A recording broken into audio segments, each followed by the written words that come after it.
লড়াইটা বিজেপিকে 50-এর নিচে নামানোর লড়াই। তার কারণ এরা যদি কোথাও মাথা তুলে দাঁড়ায়, সব থেকে বেশি ক্ষতিগ্রস্ত গরিব মানুষ হবে। এরা বাড়ি ভাঙবে, দোকান ভাঙবে, বিভিন্ন জায়গায় রামনবমীর নামে দাঙ্গা লাগানো শুরু করে দিয়েছে। আচ্ছা, আমরা দুর্গাপুজো উৎসব পালন করি, 10 দিন ধরে বাংলায় দুর্গাপুজো হয়, কোথাও দাঙ্গার খবর পান? আমরা দীপাবলি ধুমধাম ভাবে পালন করি, কোথাও দাঙ্গার খবর পান? সরস্বতী পুজো, লক্ষ্মী পুজো, জগদ্ধাত্রী পুজো পালন হয়, দাঙ্গার খবর পান? পবিত্র ঈদ পালন করা হয়, দাঙ্গার খবর পান? বড়দিন, নতুন বছর, পয়লা বৈশাখ পালন করা হয়, গুরু নানক জয়ন্তী, মহাবীর জয়ন্তী পালন করা হয়, দাঙ্গার খবর পান?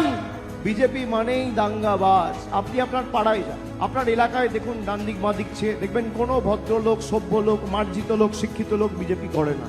যত চোর, ছ্যাচোর, চিটিংবাজ, 2 নম্বরি, মাতাল, যত 2 নম্বরি, ভুঁইফোড়, ভাঁওতাবাজ দেখবেন সব বিজেপি। মদ খেয়ে রামনবমী করছে, তরোয়াল নিয়ে রামনবমী করছে। আপনি ভাবতে পারছেন প্রভু রামকে কত নিচে নামিয়েছে? যেখানে রাম মন্দির হয়েছে সেই